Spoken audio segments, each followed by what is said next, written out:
आपका फिर से स्वागत है हेगड़े इन्वेस्टमेंट एकेडमी में।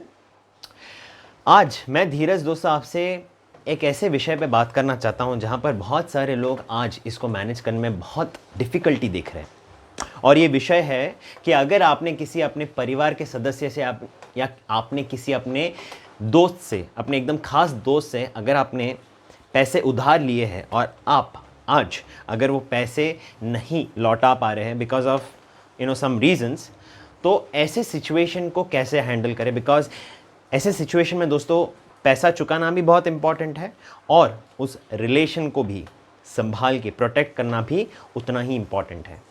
सो आज मैं आपको इस व्लॉग के ज़रिए कुछ ऐसे टिप्स देना चाहता हूं जिससे आप इस सिचुएशन को बेहतर तरीके से हैंडल कर सकें। सो चलिए स्टार्ट करते हैं आज का व्लॉग।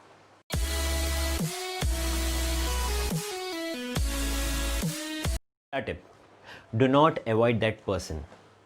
दोस्तों ऐसा होता है कि जब हमारे पास कोई जवाब नहीं होता ये बताने के लिए कि हम कब वो पैसे चुकाएंगे उनको, तो हम अवॉइड करना चालू करते हैं। हम उनके फ़ोन कॉल्स आंसर नहीं करते, उनके मैसेजेस पे रिप्लाई नहीं करते हैं, या अगर फ़ोन हमने आंसर भी किया तो किसी और से फ़ोन आंसर करवा कर हम कुछ ना कुछ झूठ उन्हें कहने के लिए कहते हैं। तो ये प्लीज़ आप मत कीजिएगा।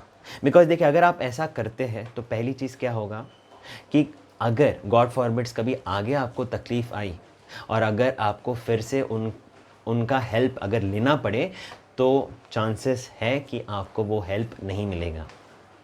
और ऐसा करने से देखिए दोस्तों क्या होता है कि एक इम्प्रेशन क्रिएट होता है।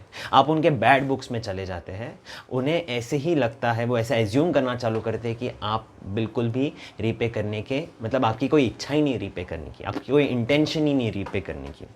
तो ये एक बैड इम्प्रेशन, एक बैड सिग्नल भेजेगा उस व्यक्ति को। तो इसको आप बिल्कुल मत कीजिए, आप अवॉइड मत कीजिए, फेस कीजिए। जो भी अगर आपकी मन की बात है आप उनसे शेयर कीजिए। Tip number 2, express intention to repay. देखिए दोस्तों, ऐसा जब भी सिचुएशन डेवलप होता है ना, तो सबसे बेस्ट चीज़ जो आप कर सकते हैं वो ये है कि आप उन्हें क्लियर कट बताइए कि किस सिचुएशन से आप अभी फ़िलहाल गुजर रहे हैं, क्या कारण है कि आप टाइम पे रीपे नहीं कर पाए। और जब आप उनको बताएंगे कि आपकी इच्छा है, आपकी इंटेंशन है और इसको आप प्रायोरिटी में रखकर रीपे करेंगे, तो ये एक बहुत ही करेक्ट, एक बहुत ही अच्छी सिग्नल भेजेगा और एक कॉन्फिडेंस क्रिएट करेगा उस व्यक्ति के माइंड में भी कि आपको टाइम दिया जाए इस चीज़ के लिए। देखिए, अगर वो आपके सबसे अच्छे दोस्त है या आपके सबसे अच्छे परिवार के सदस्य है, रिलेटिव है, तो वो आपके प्रॉब्लम को डेफिनेटली समझेंगे। इसमें ज़्यादा देखिए आपको इमोशनल होकर एक विक्टिम कार्ड बनकर अपने सिचुएशन को नहीं बताने की ज़रूरत है। आप एकदम हॉनेस्टली उनको बताइए कि क्या है फैक्ट्स, उनके सामने प्रेजेंट कीजिए उस चीज़ को और कम्युनिकेशन सही रखिए। 3, एक नया टाइमलाइन सेट कीजिए। देखिए दोस्तों, जब ये ऐसा एक लमसम अमाउंट जब भी आपको रीपे करना रहता है तो अक्सर वो बहुत डिफ़िकल्ट होता है, because all of a sudden इतना पैसा जुटा पाना भी आपके लिए पॉसिबल नहीं होता है। तो बेस्ट ऑप्शन आपके लिए ये रहेगा कि आप एक नया टाइमलाइन सेट करके छोटे छोटे इंस्टॉलमेंट्स में उस लोन का भुगतान करें और इसमें आप एक सर्टेन इंटरेस्ट भी उनको पे कीजिए।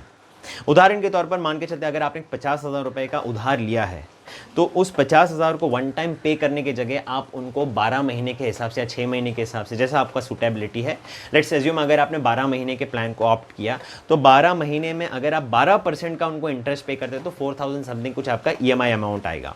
तो ये करने से फ़ायदा ये रहेगा कि आपको एक तो हर महीने पे करने की ऑप्शन मिल जाएगी, दूसरी चीज़ आप पे एकदम से कोई बर्डन नहीं आएगा, तीसरी चीज़ जो व्यक्ति ने आपको उधार दिया उनको भी बहुत अच्छा लगेगा कि वो उसमें 12% कमा रहे, तो कुछ 3-3.5 हज़ार रुपये एक्स्ट्रा इंटरेस्ट वो कमा लेंगे उसमें। तो ये बहुत ही अच्छा एक फीसिबल ऑप्शन रहेगा, both for you as well as for the person who has lended you the money. Number 4, find out some other veg.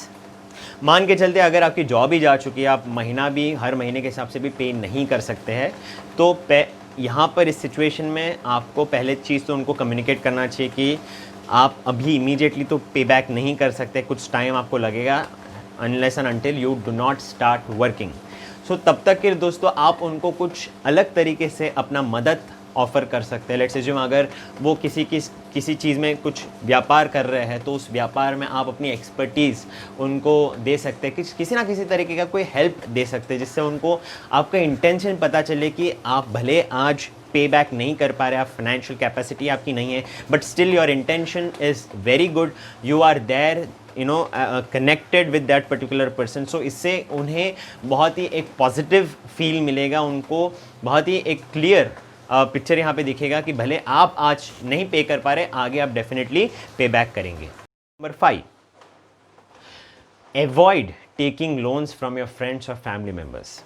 दोस्तों देखिए, एक लाइफ का रूल बना के चलिए, अगर सिचुएशन एकदम ही वर्स नहीं होती है तब तक आप अपने फ्रेंड से, अपने फैमिली मेम्बर से पैसे उधार नहीं लेंगे, बिकॉज ये एक बहुत ही ईजीएस्ट वे है टू रुइन दैट रिलेशनशिप। अगर आप चाहते हो रिलेशनशिप बर्बाद हो तो फिर आप बेशक पैसे उधार लीजिए। बिकॉज देखिए क्या होता है, जब हम पैसे उधार लेते हैं ना अपने दोस्तों से, अपने फैमिली मेम्बर से, तो हम उसको बहुत ही कैजुअली लेते हैं। हम यही सोचते हैं कि यार उसको क्या ज़रूरत है, उसके पास बहुत पैसा, आराम से देंगे, आगे देंगे, लौटा देंगे, नहीं भी देंगे तो भी कोई फ़र्क नहीं पड़ता है, ऐसा आप सोचते हैं। बट वो व्यक्ति के माइंड में क्या चल रहा है ये आप नहीं जानते।